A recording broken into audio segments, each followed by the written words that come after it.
Good evening, Atiya. Good evening, Ingram. How are you? I'm well, thank you. How are you? I'm good. We're calling this video the Friday night date.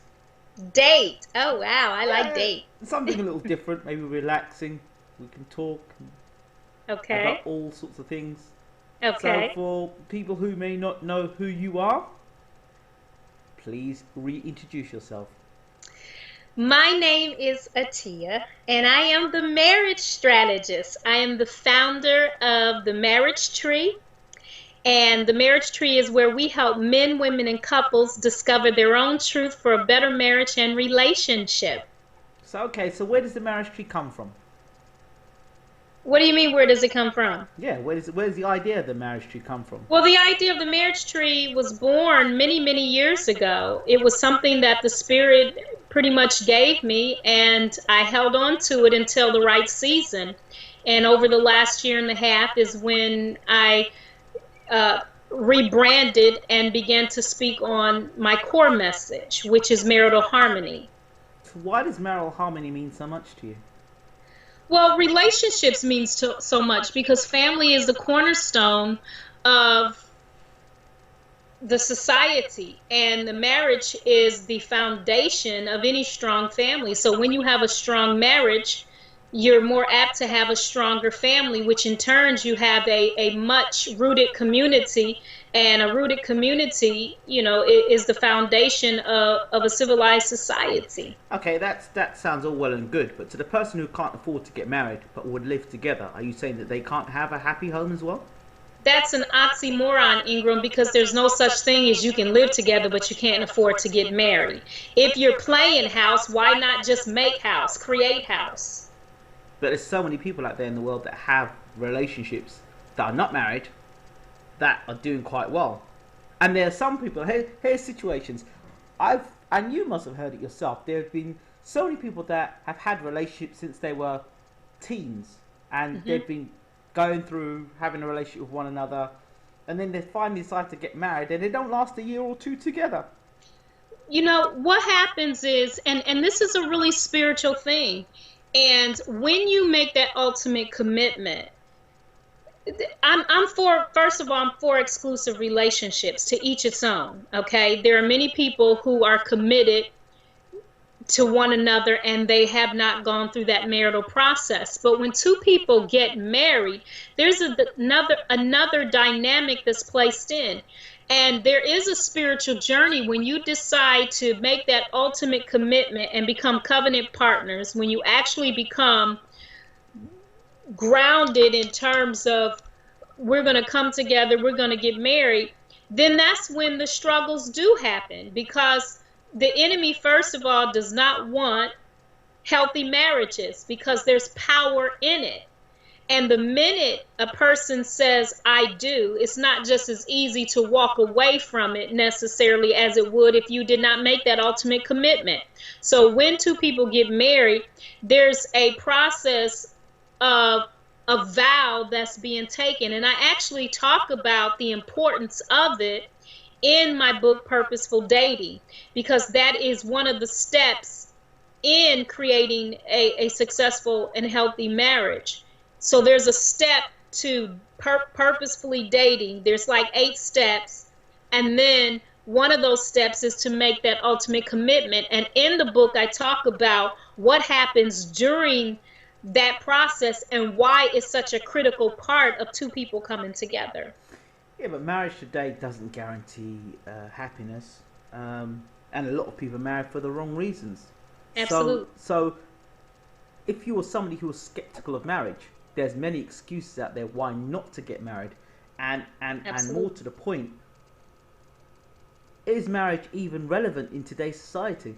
Bearing in mind, people today are very much fast food. They want everything now. They haven't got time to wait and plan. They want everything today. Society, fast food restaurants, McDonald's, Burger King, KFC, and humans becoming more and more lazy because we now got electronics and technology.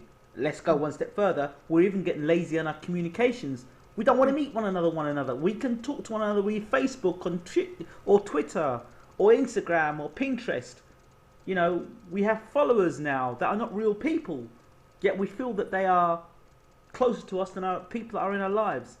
So, that being said, does marriage really still matter in 2014?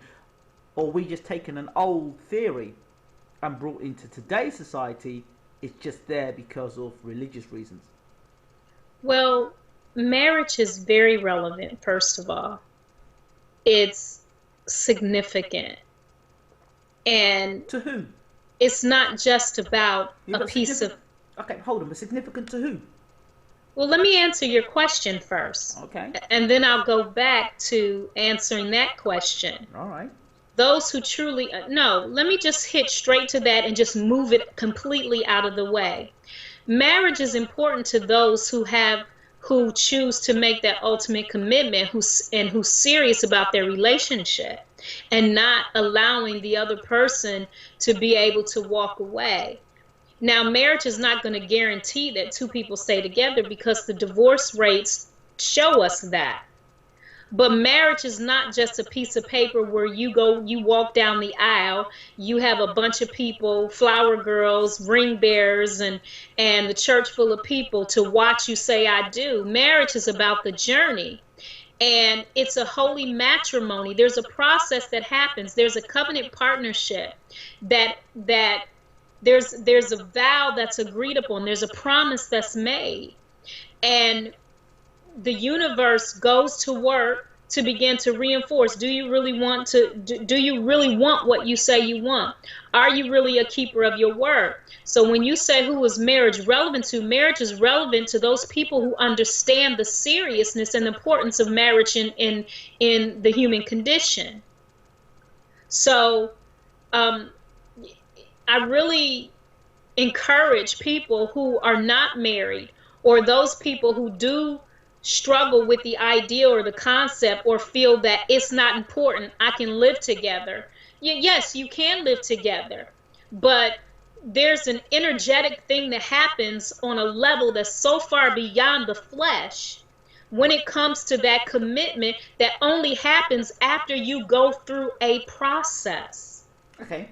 But is that for everybody? Does everybody feel that, or is that somebody who's spiritually heightened and is aware of themselves? Because if you don't believe in God, you don't believe in spiritual awareness or enlightenment, then you're pretty dead to those things. And then, does it really matter?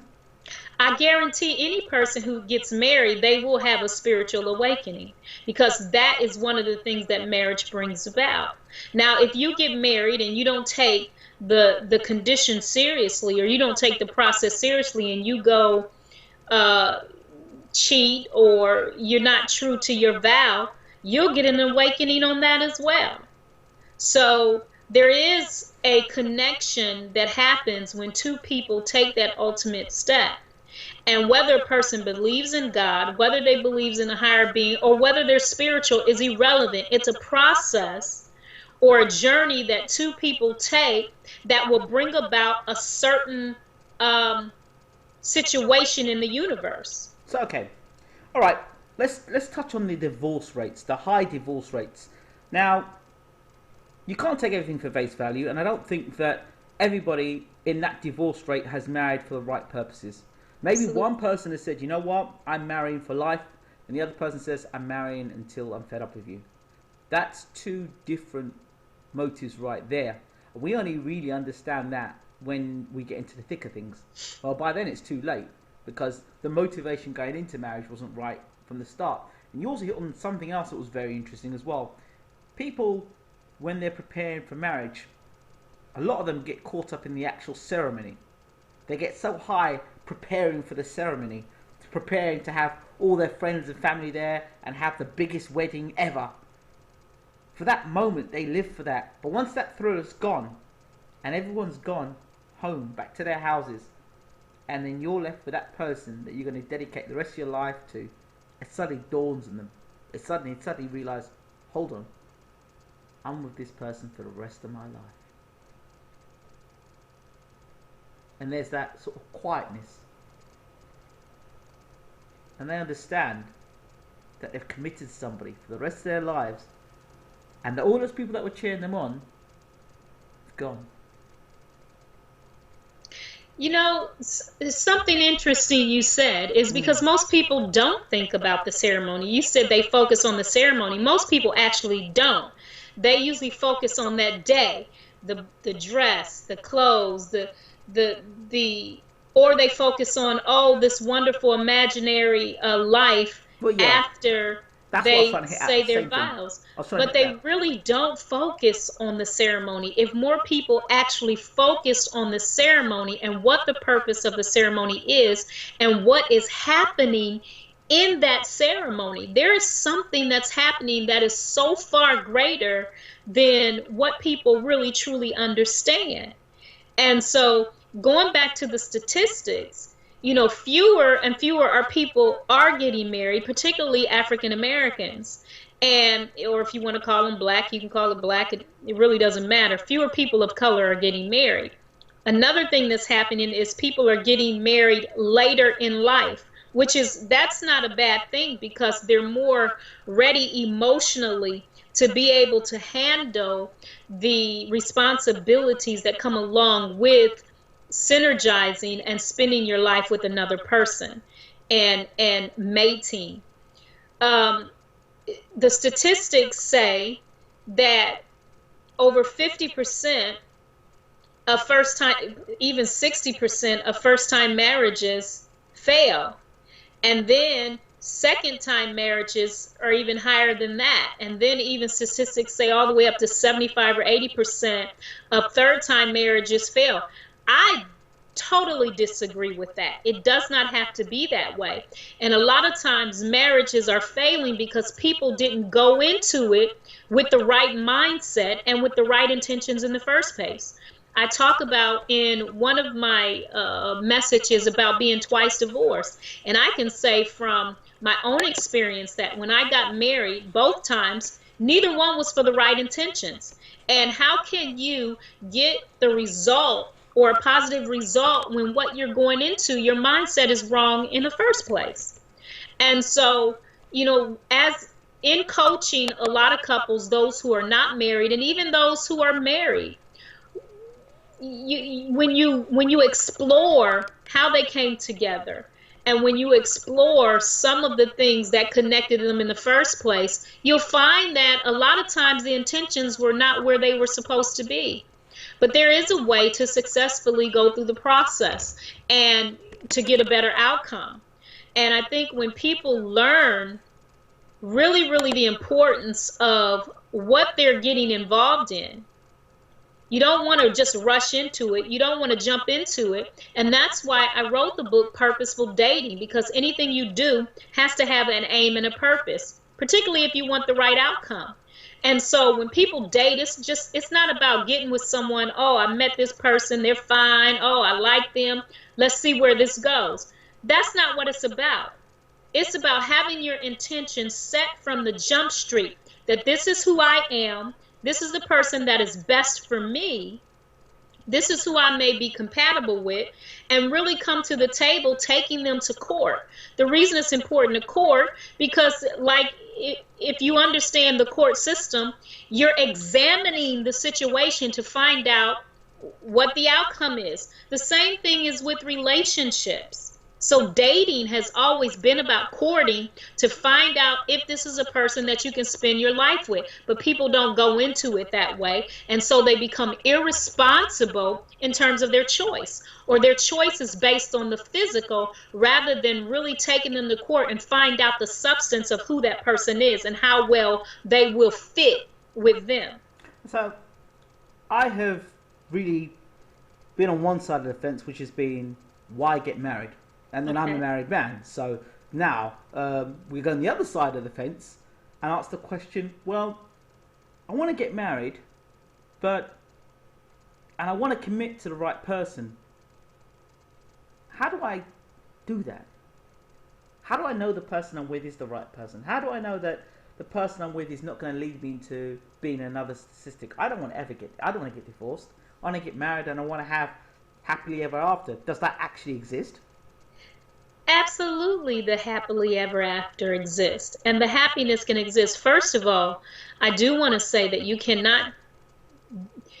cannot expect for the other person to make you happy. Happy is a choice that you make yourself of what you're going to be.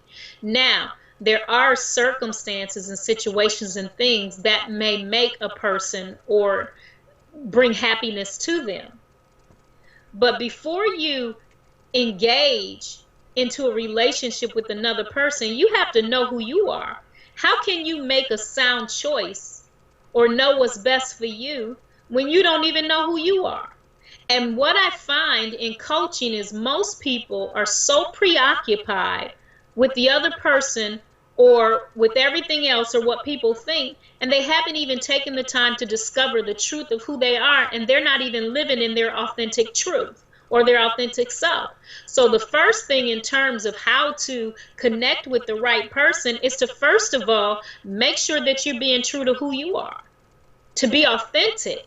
Make sure that you know who you are, what you like, what makes you tick. And then when you meet different people, you'll be able to readily identify what it is that you desire for yourself. Well, it's interesting you say that, because there are people out there that don't even like themselves. Right. They don't like themselves, but they're quite happily. And I don't understand this. If you can't love yourself, how can you love anybody else? You can't. You can't. And a person who doesn't like themselves, I guarantee you that they're not doing a good job of expressing like to that other person. So give me some symptoms or some of the signs of a lack of self-love. Well, one, I mean, I think that maybe. You've got mail. Wow.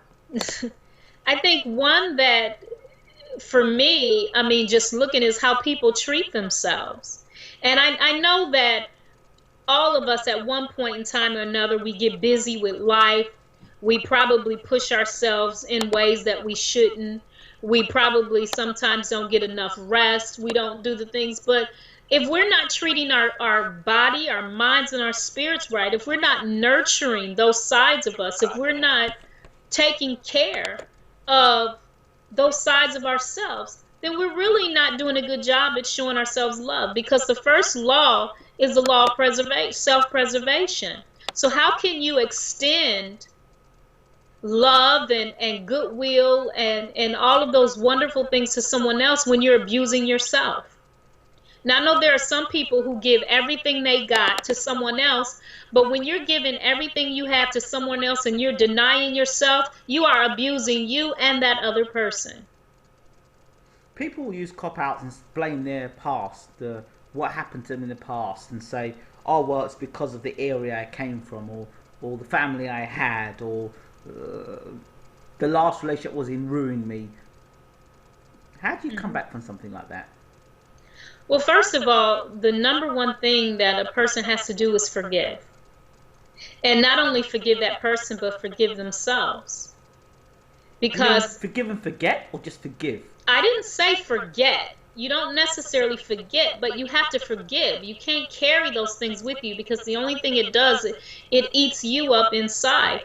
And like I say, your circumstances have absolutely nothing to do with your destiny. And so regardless of what you experience in your life, yes, it may have an impact, but you can't move on from those things. And sometimes life can be tough. Sometimes situations can be very tough. And some things are very challenging and difficult to get over. But the first thing a person has to do is be willing to forgive and open their heart and let it go. And that is a very difficult thing to do sometimes. But in order to move forward, you have to resolve the issues of your past. So a person who meets up with another person and they still have unresolved issues from their past. Now, the beauty of marriage, though, is, I want to say this, the beauty of marriage is it's designed, one of the reasons why it's designed is for two people to be able to work out their past. Or their differences. Well, no, it's not necessarily their differences, their past. Everyone's different and unique in their own way, and people have different orientations of mind. So when you learn that people think differently, and that's okay, that's a beautiful thing, because if everything was the same, it wouldn't be any fun. Just remember, this is my show. You don't have a show by yourself, baby, because you got to help me by your side. Keep going. Yeah, so the reality of it is, regardless of what you did, I mean, okay, come on, we're married. You got your past. I got my past. But I tell you, I think one of the things that makes us stronger is being able to work through each of our pasts together. When you're walking on a journey with someone, and the very thing that I needed in my life you have, and the very thing that you needed in your life I have. So when you can take those things and not get upset at the differences, or oh, you're that way. No, it's to celebrate the differences and the beauty and the uniqueness of what you bring to the table that can help to complement where I've come from. Okay. So I'm going to go through questions that are just going through my mind as you're talking, and Okay. we'll see where this conversation leads from here. Okay. First question that comes to my mind is, men are intimidated by strong women. I read something that Farrah Gray wrote Yes. on his Facebook page, and he actually said, weak men are intimidated by strong women. What do you think about that? Well, you know what? I have a problem with characterizing a man as weak. And I'm going to tell you why. Okay. People have weaknesses and people have strengths. I think it's not necessarily just intimidated by strong women, but not understanding them. And a strong woman, particularly a strong black woman, will command a man to step up to the plate, and not just verbally, but she would be a constant reminder of areas that he needs to sharpen up on. And then if a man is more docile than for her character or personality, then what happens is she ends up becoming more forceful and more masculine. And that's not healthy either. I'm very careful not to cross my arms or fold my arms here. Well, that's what you're doing. Because So people would suggest that I'm being very defensive, and quite it's not the opposite. It's just a way to put myself together. But okay. I'm going to keep myself as open as possible, because Okay. and just kind of, because unlike most of the interviews Are that you I getting do, a little hot up under there, Ingram? I got to stand my corner and stand my ground, and It ain't about standing your ground, and actually, you can't use that terminology, because in America it has a different meaning. What does it mean in America? Well, you have the whole stand my ground situation with these young black people being murdered and killed by the police. So Oh, wow. that's not a term that you necessarily want to make a part of this conversation. So maybe I will say my piece. Okay, all right. I don't know what my piece is yet, but so we're talking about relationships and mainly I feel this might be slightly controversial what I'm going to say.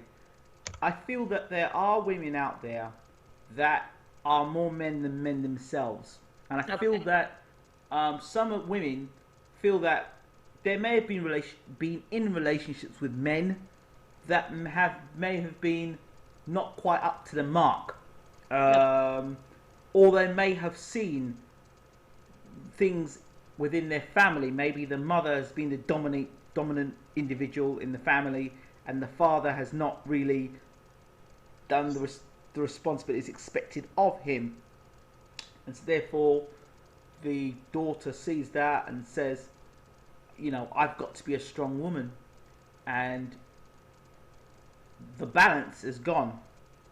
So therefore, when a man comes along with, let's say, is responsible and has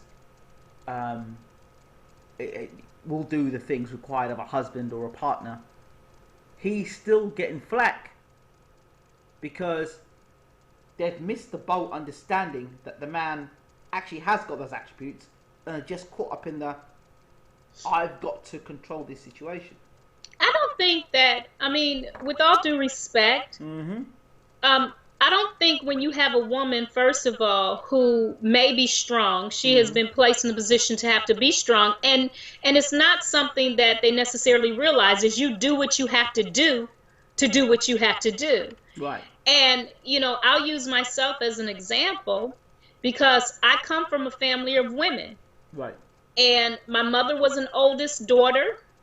I was an oldest daughter. My mother helped to raise 8 other brothers and sisters. Her Right. mother was a single parent for the most part because my mother's father passed away when she was very young. So you have a woman who's raising 8 children, 9 children um, on her own. And then my mother, who was a single parent with just girls.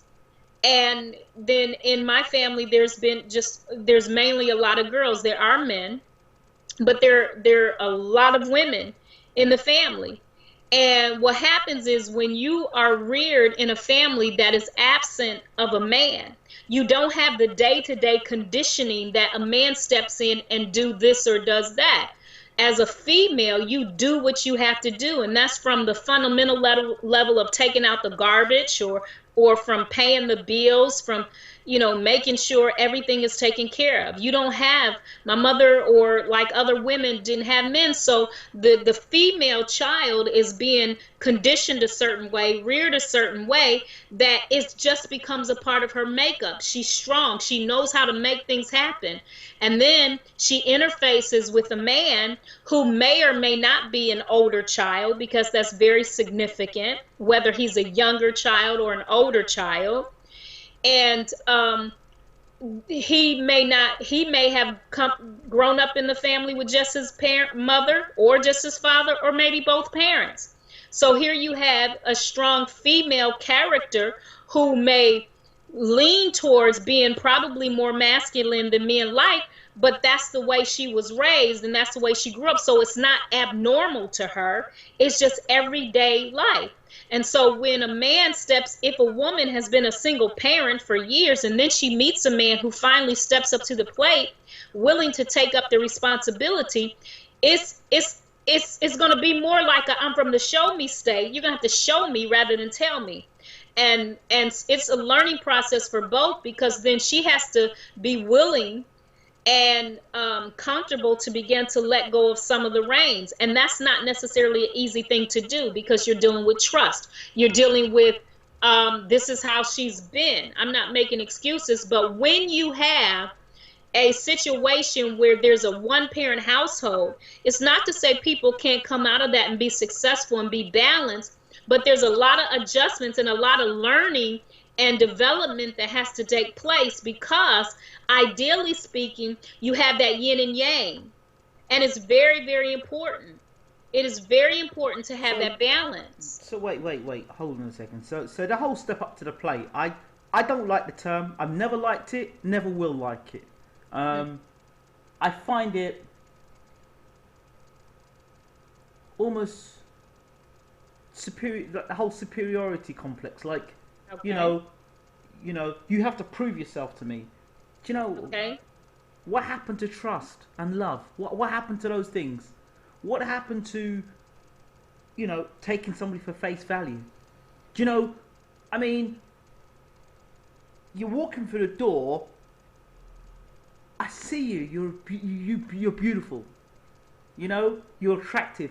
I'm attracted to you because you look good. I can't be attracted to you because of your personality. I've just seen you. I've seen you down the street. I've seen you in the library. I've seen you in the supermarket.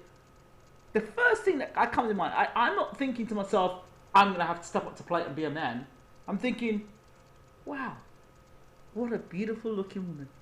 I don't think. What a queen. You think that to Yeah, yourself. But hold on. I understand what you're saying. You think that to yourself. And then from that point you move forward. And, Right. And of my thinking, and for most decent men, I'm not talking about men that are looking for one night stands. And if they want to do that, that's down to them. That's up to them. I haven't got anything to say about that. Hmm. Where I'm coming from is the man that's ready to commit, Right. sees a beautiful woman, Hmm. goes to talk about a beautiful woman, and she's already, you're gonna have to prove yourself to me. Well, you know All of what? that stuff. Right, no, I understand exactly, Ingram, what you're saying, but unfortunately, what happens is when you have people, because there's very few virgins that come together in today's society, it's very few people who come together who has not been involved prior with someone else. And what happens oftentimes is the man has to make up for the wrong that any other man did in that woman's life, and the woman has to make up for any other wrong that a woman has done in his life. That's not right.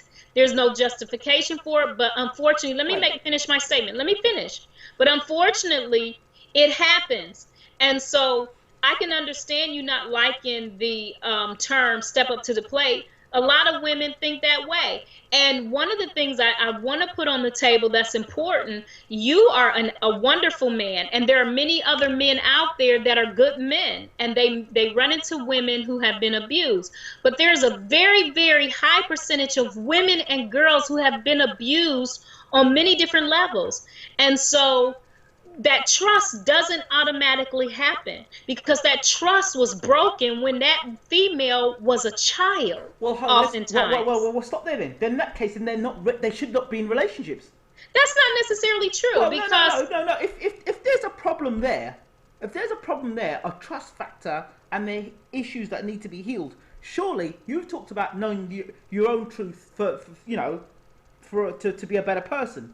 But clearly, you're not the complete package to go and be in a relationship with anybody. that's not necessarily so because people have there's issues. Life happens. Yeah, of course life happens. Life happens. But of course life happens. But the fact that let me turn it to you another way. Okay. When you go to apply for a job and you go for a job and you apply for the job and you get the job and you start on the first day and they come and you turn and say to you, well, because the last 3 people we sacked because they did this, this, and this, therefore you look the type, you're going to do the same thing too. No, that wouldn't be right, would it? That's not what I'm saying. No. It wouldn't be right, would it? No, but that's not the same thing. Why is it not the same thing? Let me make clear what I'm saying. Things happen. There are things that happen in people's life. People are able to get over it, but that doesn't erase the fact that it happens. But they must be aware of it at least be aware of it, acknowledge it, know it's Absolutely. Absolutely. This is why you take a person to court. These discussions should happen before the commitment. If you know that you have connected with someone that has been sexually assaulted, right? Okay, and you know this about this person, or you know a person who has been abused a certain kind of way, and that's a sensitive area. It's not that they're not over it. This is a period in their life that they've had to get over, and so there are certain boundaries that are in place so that there's nothing resembling the perpetuation of that. And so that may be an area that you can't joke around. That might be an area that you have to know that this is the history of the person you're with. This is why people have to communicate. It doesn't mean that this person is not fit to be in a relationship. It means that this person has had an issue in their life. It's like an athlete who may have injured their knee. Okay, it doesn't mean they're not fit to play basketball, but there's certain things that they're not able to do. They may not be able to go pro because they may have issues later on, but it doesn't mean that they can't play basketball. Okay, so in that case, should they not get counseling before they enter a relationship? I would say that anyone who has had a very traumatic issue to happen in their life, I say they do need counseling or coaching or both, because until you resolve the issues and take the charge out of that situation, it's going to continuously be a problem. So you have to heal from that. Yes, I'm totally for people getting counseling or dealing with these issues. And I'm going to be straight up. Probably 100% of Black people need counseling because you have the whole slave trade and that whole issue that's from generations of abuse, of oppression and suppression. not only from other people, but even against ourselves. So there is a lot of issues that Black people, just take that group of people, have to deal with. And one of the things is, in the Black community, marriage and relationship is like, there's so much help that we need in that department. And so, yeah, I don't know a Black person that I've ever met, that I've interfaced with them, whether professionally or personally, that did not need counseling. I don't care how astute they are. I don't care if they're a counselor or a psychologist or a psychiatrist. They too have needed assistance. But that's just the dynamics of family. That's the dynamic of humanity, because every people on the planet has dealt with some type of abuse, period. That's the nature of human beings. And I think when we overcome our own issues as human beings, we can be able to be more interdependent. And I think there's this thing that people, nobody's on an island. I think from a global perspective, people just don't know how to socialize and interact with one another without making the differences a big part of the interaction. So then, what do you think when a woman and a man meet? Or let me turn the question around slightly. What does a woman really want? Wow. Love and acceptance and validation. Are we talking about a balanced woman here? Or are we talking just generally? I didn't separate. You separated. I didn't. Because oftentimes, and I'm going to make a statement, most women are imbalanced because, let me tell you something. Good. I'm talking about women in general, whether they're balanced or imbalanced. It's irrelevant. What do women want? Most women want the same thing. Most people want the same thing. And that's love, to love and to be loved. That's what human beings desire most.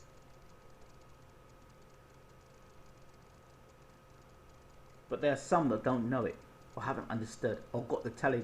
I think that I think everybody understands that. Maybe they just don't understand how to get to it or how to manifest it in their life. So then how do I, a person watching this, get what we have, for example? Because there are many people on Facebook that see us and see our relationship, and I can tell you right now that it's not all smilings. Absolutely not all smiles. There's a lot of, as you probably see the dynamics between us tonight, there are moments where I'm quite strong and I will stand up for what I believe, and sometimes those views are found to be quite annoying, or not even annoying, quite confrontational. But then if I don't stand my ground, I'll get run over. It's quite simple. I don't think it's a matter of standing your ground, because we are on the same team. I think it's a matter. I think one of the things that when people look at us, yeah, we do this, and we do that a lot sometimes. But the blessing is we're both authentic people. We're both living our truth. Right. And I say to you what I feel in my heart to say without worrying that you're going to walk out on me, or without worrying about, well, that's just not going to sit well. And you do the same with me. We're honest with each other. And it's that honesty that helps make us stronger, because we agree on a lot of things, but we don't agree on a lot of things. But we do agree on how we're going to move forward on things. Absolutely. And that's the beauty of it. So I personally, now, when you talk about personally, in a relationship with me, people say weak women. I don't choose to really be connected with an indecisive man, or a man that doesn't have vision or don't know where to go, because I know that I'm a strong woman. I'm a strong, opinionated woman. I have my thoughts on many things. If you ask me just about any topic, I have an opinion on it. And you being married to me, you know that. Yeah, that's damn right. You got opinions on things I don't want your answers to. Right. And It's like when I want an opinion from you, you ain't got nothing to say, and when I don't want an opinion from you, you got a multitude, you got a Bible worth of information that I don't want. I got it handled, I got it sorted. No, I think you should do it this way. I didn't ask your opinion, but you give it to me anyway. I said, honey, I'm really struggling with this. Oh well, you're gonna have to think about it. Think long and hard about it. no, or you know, one of the things, now I'll go to the coaching aspect because that's funny. I know that we have this conversation even in private, so that's funny. But in the coaching process, really is so important for a person to really, I like to just help guide a person to their own solution. Right. And just by asking clarifying questions and get them to think about things that perhaps maybe they didn't think about, but let them come to their own conclusion and their own decision, because we all have it in us. And, you know, so going back to your original question in terms of how do people get to that? How do they get with the right person? How do they get to that? I think if people focused on their internal selves and aligning their mind, body, and spirit, and really balancing themselves and learning the beauty within themselves, that the connection just makes, you know, the beautiful thing about the universe is things just kind of align, and it's not a lot of effort that you really have to put into it. Everything is synchronized a certain kind of way, and when you understand that type of flow and that type of movement, you're going to be amazed. But in order to synchronize, you have to be being authentically yourself, you know. It's just, it just happens that way. I think at that point, I think we'll end our Friday night date for tonight. Wow, I like dating you, honey. So, Atiya, before we finish now, how can people contact you? Well, you can, first of all, visit the Marriage Tree. And for all you tree huggers out there, come and hug the marriage tree. It's some real life going on here. And you can look us up at www.themarriagetree.net. And you can email me at atiya@themarriagetree.net. And also Skype. You can get me on Skype at, I gotta set it up though, y'all, so give me a couple of days, at the Marriage Tree. So I'll set up a Skype for you all to reach me. Oh, you know the one thing you never talk about? Yes. The wonderful email that you send every day, and the magazine that you do, the newsletter. Talk a little bit about that very quickly, because I think the daily relationship tips thing, and also the newsletter that you send out is really good. I mean, I've had friends that say that they really like it. Really? Yeah. Wow. You know what? I have to say something, and I'll start with the newsletter. Well, no, let me hit on the daily relationship. The daily, what's that flying? Okay. The daily relationship might be a little fairy. No, the daily relationship tip is really just designed to just, you know, on a daily basis, just kind of give you a moment, like, to and celebrate your relationship on a daily basis, regardless what your relationship is, whether you're married, whether you're single, whether you are wanting to be married. It's really not for just married people. The Marriage Tree is just not for marriage people, because when you understand what marriage is, you have to have a marriage first with the Creator, with the ultimate one of the universe, and any union that we make here is a replication of that. You know, some people look at it as it is in heaven, so it's the same on earth. So it's just, so the Marriage Tree daily messages is really just for anyone who really just wants a daily reminder of the beauty and celebration of love and relationships. And you can go to the website and sign up for that, to get on the email list. And again, the website is www.themarriagetree.net. Yes, it's free to sign up. It's the you just subscribe to the mailing list, and you'll be a part of that. Now, in terms of the newsletter, which is not like once a month or once a week, it just comes out whenever the Spirit inspires me to write it. And I have to give, really, I got the idea. Well, I was doing the newsletter, and I was putting out the newsletter once a month. And it was so regimented. And I wanted to take away that regimented aspect of it, because even though it was consistent, it wasn't flowing the way I felt that it should flow. And so I had gotten one email from Tyler Perry. You know how he'll do a newsletter every now and then. And one, I can't even remember what it was about, but it touched me so profoundly. And he had it in such a conversational mode. It was just like he was sitting there talking to his friend. And I said, you know what? This is exactly what I enjoyed. So someone else must enjoy it as well. So I decided to allow the Spirit to let me know when it was time to send the newsletter, and just really talk about what has been going on with us, during that time. And people who have great news that they share it, I'll share their news, but it's really just when the Spirit flows, that's when I send it out. Sometimes I might think about a person, or sometimes I might think about a situation, and that will inspire me to just send something out and share it. Again, Atiya, thank you so much for talking. Thank you, Ingram. Appreciate it. And appreciate it. I'll see you for another date on Friday. Oh, wonderful. I'm looking forward to it. I hope to see you before then. Take care. All right, bye for now. Love you too.